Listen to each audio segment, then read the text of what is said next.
కేటీఆర్ మంచి ఇదని చెప్పారు, బిజినెస్ మ్యాన్ అని చెప్పినట్టుగా మాట్లాడారు. కాబట్టి ఇప్పుడు మరి గవర్నమెంట్ మారింది, తెలంగాణలో కాంగ్రెస్ వచ్చింది.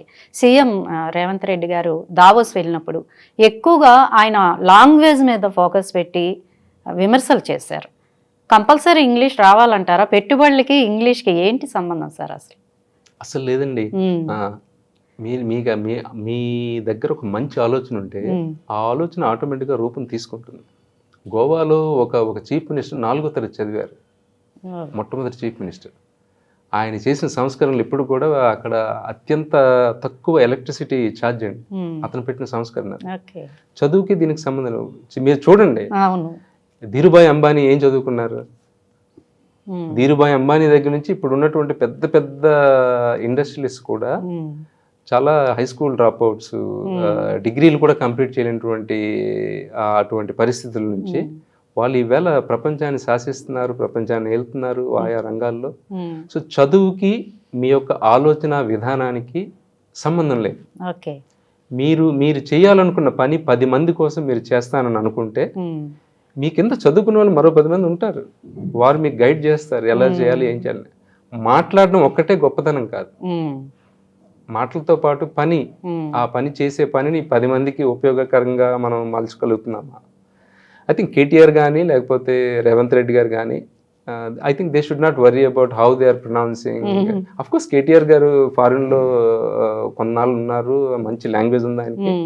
రేవంత్ రెడ్డి గారు ఇక్కడ గ్రాస్ రూట్స్ నుంచి వచ్చినటువంటి లీడర్ ఆయన. సో ఐఎమ్ షూర్ మనం ఆయనకి టైం ఇవ్వాలి.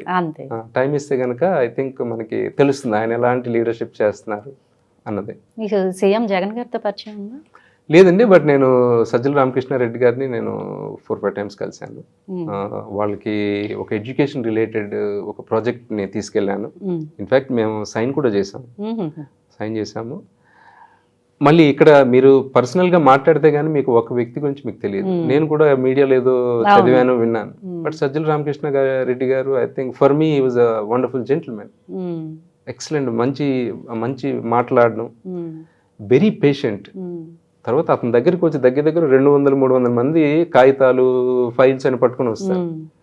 నేను ప్రత్యేకించి ఆయన చూసిన సందర్భాల్లో ఇచ్చింది పక్క వారికి ఇచ్చేయకుండా ఆ ఫైల్ తీసి 1-2 చదివి 2 questions వేసి ఓపిక్గా వాళ్ళు పాపం ప్రతి వారు ఫోటో కావాలి, లేకపోతే శాల్వా ఇవ్వాలి, పుష్పగుచ్చం ఇవ్వాలి. Very patient, very patient man. అంటే వైసీపీ అధికారంలోకి వచ్చిన తర్వాత ఏపీకి ఎటువంటి పెట్టుబడులు రాలేదు అన్నది వాస్తవమా కాదా? ఐ థింక్ పాయింట్ దానికంటే కూడా మీరు మీ పర్మిషన్తో I should tell you, welfare activity అన్నది అఫ్ కోర్స్ ఆంధ్ర కోవిడ్ టైంలో చేయడం అనేది చాలా చాలా మంచి నిర్ణయం.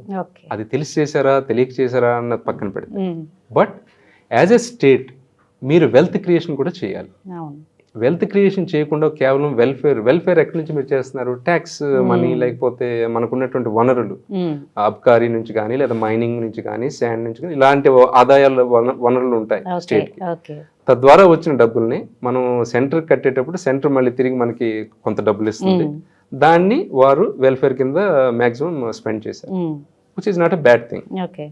But at the same time wealth creation కూడా కొంత బ్యాలెన్స్ చేసుంటే కనుక ఐ థింక్ అతని ఆలోచనలు మరింత పదునుగా ప్రజల్లోకి వెళ్ళే అవకాశం ఉండేదేమో అని నేను అనుకుంటున్నాను. తర్వాత పెట్టుబడులు అన్నారు మీరు.